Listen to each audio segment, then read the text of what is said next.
English में structure. क्या बता रहा हूँ? स्ट्रक्चर। स्ट्रक्चर को हिंदी में क्या बोलते हैं? संरचना। संरचना। संरचना या स्ट्रक्चर का मतलब होता है कि हमें अंग्रेजी बोलने के लिए सेंटेंस में किस प्रकार की संरचना की जरूरत पड़ती है। जब हम कोई सेंटेंस बनाते हैं तो सेंटेंस अकेला तो होता नहीं है, उसमें पार्ट ऑफ स्पीच होते हैं। पार्ट ऑफ स्पीच मतलब सब्जेक्ट होता है, उसमें हेल्पिंग वर्ब होती है, उसमें ऑब्जेक्ट होता है, वर्ब होती है, ऑब्जेक्ट होता है, कई बार उसमें प्रपोजिशन भी होता है। ठीक है, कई बार सेंट तो इस पूरी व्यवस्था को स्ट्रक्चर कहते हैं कि सेंटेंस आखिर कैसे बनता है। तो उसको हम एक उसकी संरचना कहें, उसको स्ट्रक्चर कहते हैं। अब जैसे मान लीजिए हमने टेंस पढ़े, तो टेंस के फार्मूलाज तो आपको पता होते हैं, टेंस के फार्मूलाज तो आपको पता ही होते हैं। ठीक है, अब हम आपको टेंस के अलावा कुछ चीज़ें बता रहे हैं जिनकी ज़रूरत पड़ती है। कुछ ऐसे सेंटेंसेस होते हैं जिनको आप टेंस में बना ही नहीं सकते। ठीक है, जैसे आपने देखा होगा कि अगर कैन का सेंटेंस है, जैसे मैंने कहा तुम जा सकते हो, यू कैन गो, तो ये क्या है? ये टेंस तो नहीं है, लेकिन ये क्या है? मॉडल। ये क्या है? मॉडल। कुछ ऐसे सेंटेंसेस होते हैं जो टेंस भी नहीं होते और मॉडल्स भी नहीं होते, फिर भी वो सेंटेंसेस होते हैं। तो ऐसे सेंटेंसेस को हमने एक नाम दे दिया है स्ट्रक्चर। ठीक है, देखो सेंटेंस बनाने में या तो जब हम प्रपोजिशन पढ़ेंगे तब भी सेंटेंस बनेगा, जब हम कंजंक्शन पढ़ेंगे तब भी सेंटेंस बनेगा, हम नाउन पढ़ लें तो भी सेंटेंस बनेगा, सब्जेक्ट पढ़ लें, ऑब्जेक्ट पढ़ लें, नाउन प्रोनाउन कुछ भी पढ़ लें, उसका प्रयोग आखिर सेंटेंस में ही होता है। ये सारे के सारे जो मैंने नाम लिए ये पार्ट ऑफ स्पीच कहलाते हैं। तो अभी मैं बात क्या कर रहा हूँ? स्ट्रक्चर। तो अभी हम उनकी बात करें जो हमने टेंस में और मॉडल्स में कवर नहीं हो पाए हैं, उन स्ट्रक्चर की बात करें। वैसे तो स्ट्रक्चर का मतलब होता है, अगर हमने ये कहा सब्जेक्ट प्लस वर्ब की फर्स्ट फॉर्म प्लस ऑब्जेक्ट, ये प्रेजेंट सिंपल टेंस, देखा जाए तो ये भी स्ट्रक्चर ही है, लेकिन इसे हम फार्मूला कह देते हैं। हम कह देते हैं कि इसका फार्मूला क्या है प्रेजेंट सिंपल टेंस का। स्ट्रक्चर के अंतर्गत हम अलग प्रकार के सेंटेंसेस को रखेंगे, जैसे कि उदाहरण के तौर पे मैंने आपको बताया कि जैसे कि तुमको जाना है, तुमको जाना है, मान लो मैंने ये बता दिया तुमको जाना है। अब आप क्या बनाओगे इसका?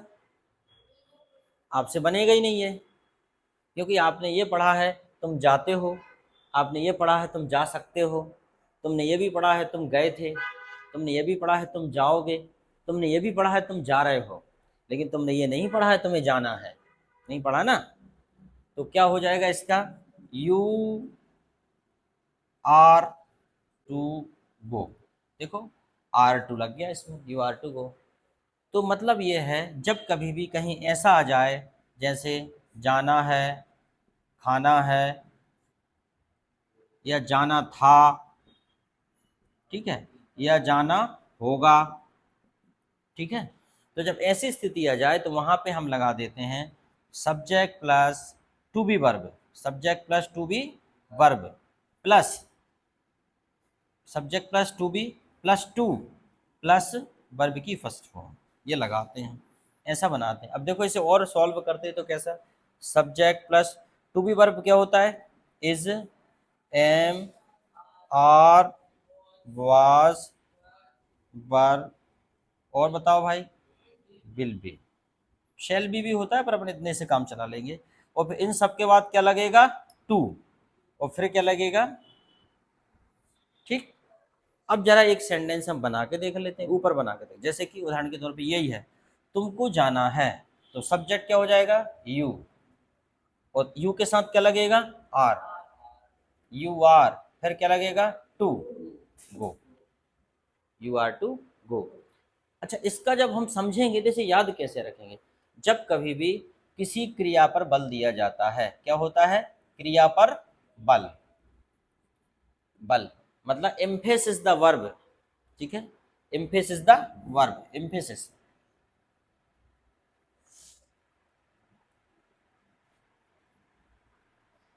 क्रिया पर बल, एम्फेसाइज कुछ लोग बोलते हैं एम्फेसिस द वर्ब, जब क्रिया पर बल दिया जाता है, या हम कहें भविष्य की प्लानिंग,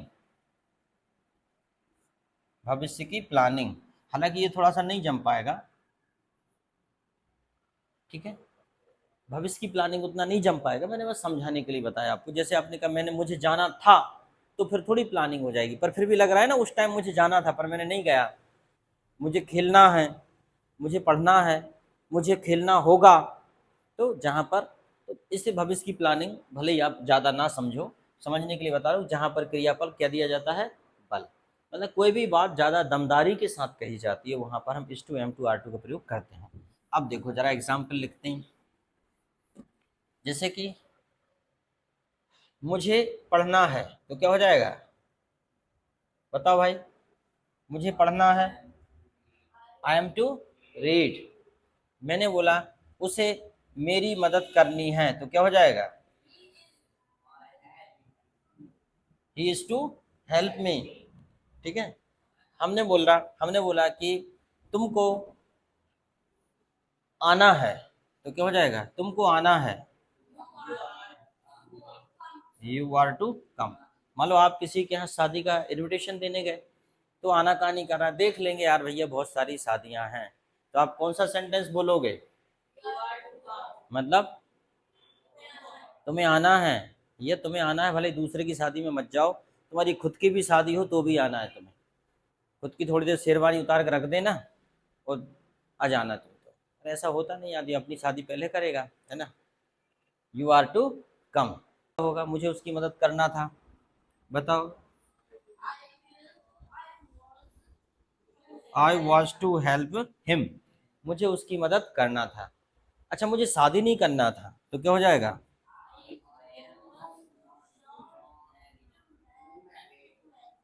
कुछ लोग हैं शादी करने के बाद सोचते हैं मुझे शादी नहीं करना था, लेकिन शादी एक ऐसा गैर है, शादी नहीं जिंदगी, जिंदगी में रिवर्स गैर नहीं है।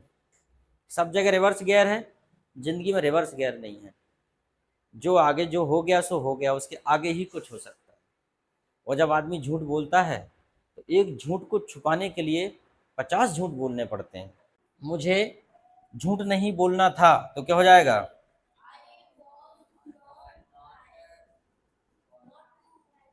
आई was not to tell a lie. ठीक। अब और देखें, हमको पढ़ना था, हमको पढ़ना था, तो क्या हो जाएगा, तुम लोग तो कुछ भी तोता रटनंत। वी वर टू रीड भी कर सकते हो या study, we were to read. हमको पढ़ना था, तुमको आना होगा, बताओ क्या होगा,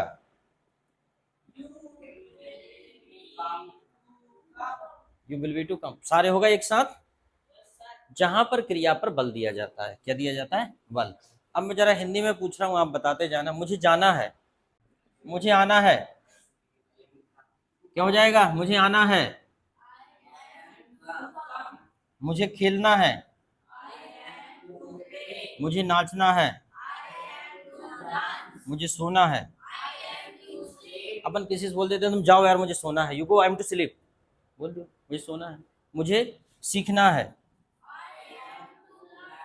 मुझे भागना है, मुझे शादी करना है, आई एम टू मैरी। मुझे भूलना है, आई एम टू फॉरगेट। चलो अब हमने करा तुमको, तुमको भूलना है, तुम्हें आना है, तुम्हें खेलना है, तुम्हें नाचना है, तुम्हें सोना है। मान लो तुम मोबाइल चला रहे तो आपके घर वाले बोले तुम्हें सोना है तो सोना है, बस, you are to sleep only. ठीक है। तुम्हें सीखना है, तुम्हें दौड़ना है, और तुम्हें शादी करना है। ठीक है। You are to marry. अगर तुम अच्छे से पढ़ोगे और तुम सीख जाओगे, तो तुम्हारे घर वाले सबसे ज़्यादा धन्यवाद तो मुझे ही देंगे। Mansi is to forget. मान लो कोई चीज़ याद कर रही है बार बार, तो हम बोले उसे भूलना है, तो क्या हो जाएगा, फॉरगेट। मानसी को आना है, मानसी को खेलना है, मानसी को पढ़ना नहीं है, is not to read, Mansi is not to read. Mansi को नाचना है, मानसी को सोना नहीं है, Mansi is not to sleep. Mansi को सीखना है, मानसी को दौड़ना नहीं है, मानसी को शादी नहीं करना, Mansi is not to marry. कुछ भी सेंटेंस हो सकता है। अब देखो पास्ट के देख लेते हैं कुछ सेंटेंस, ठीक है। ही वाज टू को दूसरे भी, जैसे कि उसे उसे मदद करना था, उसे अटेंड करना था, उसे सीखना था, उसे ज्वाइन करना था, ठीक है, उसे पढ़ाना था, कुछ भी कर सकते हो। अब अपना लिख लो बी वर, अपने लिए कर लो। मान लो अपने कहा बी वर, हमको मदद करनी थी, वी वर टू हेल्प। हमको अटेंड करना था, हमें सीखना था, हमें ज्वाइन करना था, हमको पढ़ाना था, हमें रुकना था, वी वर टू स्टे, ठहरना या रुकना, हमें रुकना था। जैसे मान लीजिए उत्तराखंड में जो त्रासदी हुई थी, कुछ लोग बच गए, लेकिन वो होटल में रुक जाते तो शायद वो उस त्रासदी त्रासदी में नहीं फंस पाते, हालांकि जान तो बच गई। तो वो सोच रहे होंगे बाद में कि हमें ऐसा करना था, परंतु हम वैसा नहीं कर पाए। जैसे अगर आपको इंग्लिश की ज़्यादा ज़रूरत पड़ी लाइफ में, तो आप अपने आप से ये सवाल करोगे कि यार हमें अंग्रेजी सीखना था, लेकिन हम सीख नहीं पाए, अब दिक्कत आ रही, हमें पहले ही पढ़ लेना था। आज अगर आप देखो तो बस आपके दिमाग में एक ही सवाल बार बार उठता होगा कि काश पिछली क्लासेस में अच्छी पढ़ाई कर लेते, है ना। तो अब हमारा बेस क्लियर हो जाता, अब हमें सर कुछ भी समझाते हैं फट से समझ में आ जाता। आपको क्या लगता है, अभी सोचते हो? जब मास्टर डिग्री कर लोगे तब यही सोचोगे काश 9th 10th 11th 12th first year second year में भी अच्छे से पढ़ ही लेते। तो ये काश तो तुम्हारा हमेशा लगा ही रहेगा, काश, ठीक है। तो कम से कम हमें ज़्यादा काश ना बोलना पड़े, उसके लिए अभी तो तैयारी कर लो। क्योंकि जब आपको पता है कि पिछली गलतियों के कारण आज पछता रहे हो, तो स्वाभाविक है आज की गलतियों के लिए भविष्य में आपको पछताना होगा। तो क्यों ना हम काश के लिए मौका ही ना छोड़ें। आपको मेरी मदद करनी ही होगी, you will be to help me, तुम्हें अटेंड करना होगा, तुम्हें मीटिंग अटेंड करनी होगी,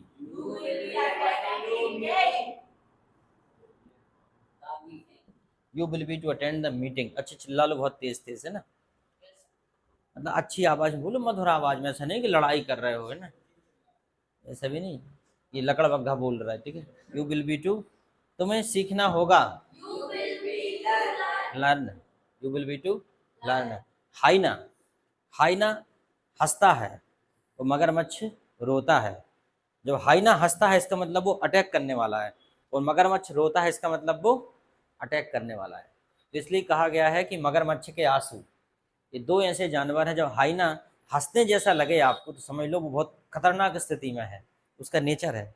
और जब क्रोकोडाइल अगर आंसू बहा रहा है तो आप क्या समझो कि बेचारा दुखी है, समझ लो शिकार की बिल्कुल फुल कोशिश में है, अगर उसके पास चले गए तो सीधा नाश्ता कर ही लेगा वो आपका।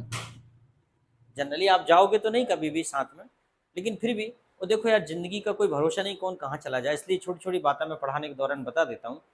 एक महिला जंगल में कार से निकली बाहर, वो शेरों का इलाका था, वहाँ पे स्पष्ट निर्देश थे कि बाहर ना निकल, या इस एरिया में गाड़ी से बाहर ना निकलें। लेकिन वो महिला निकल गई होशियारी मारने में, और वो क्या हुई कि इस सीट से निकल के दूसरी सीट पर बैठने लगी, इतने में शेर आया और उसे घसीट कर ले गया। सोचो, with in a minute, yes video मेरे पास, विद इन अ मिनट।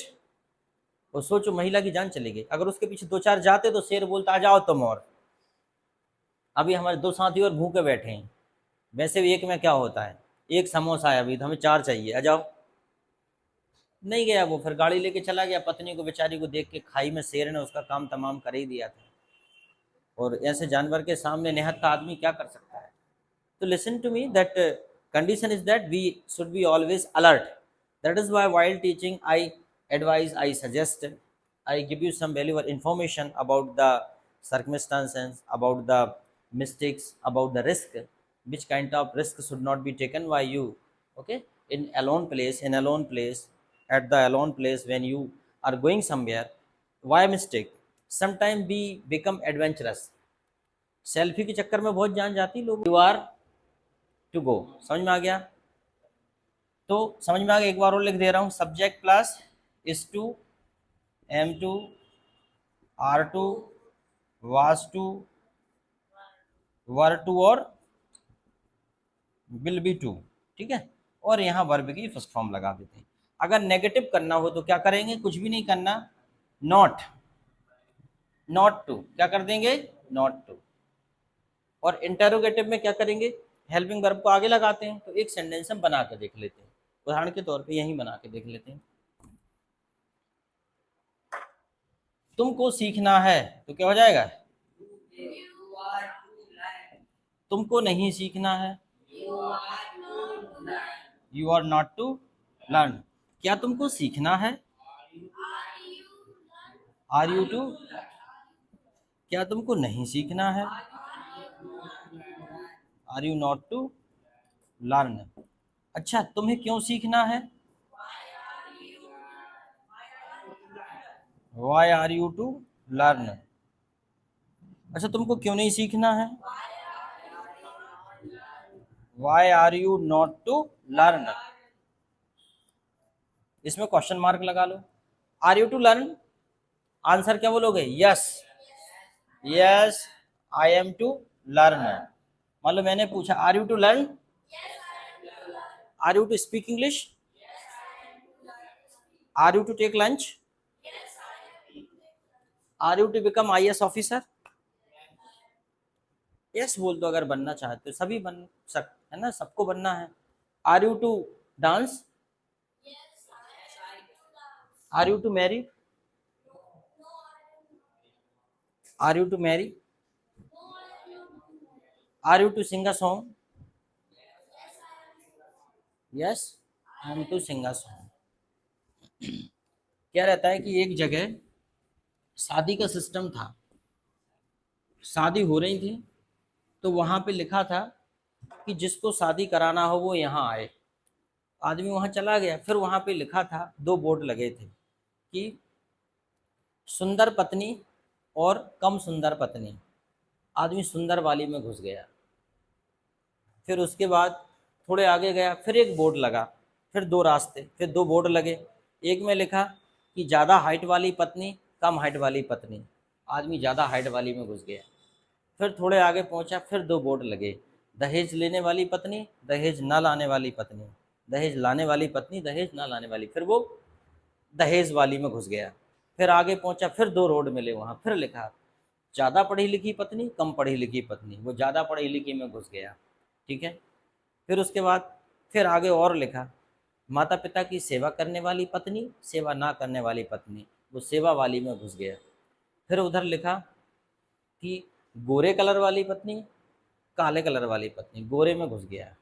और जब सबसे आखिरी में पहुंचा तो वहां जाके एक बोर्ड लगा था, एक बोर्ड लगा था, उसमें लिखा था अब बाजू में आईना लगा है, उसमें अपनी शक्ल भी देख लो, निकल लो। ठीक है, मतलब ये है कि आदमी खुद की शक्ल देखता नहीं है, सिलेक्शन अच्छा अच्छा करना है उसे। खुद की शक्ल देखो, खुद की योग्यता देखो, खुद की पढ़ाई देखो, खुद की हाइट तो देख लो। ठीक है, तो ये है कि जब भी कभी लड़की देखने जाएं घर वाले, तो अपने लड़का को भी 3-4 बार देख के जाएं।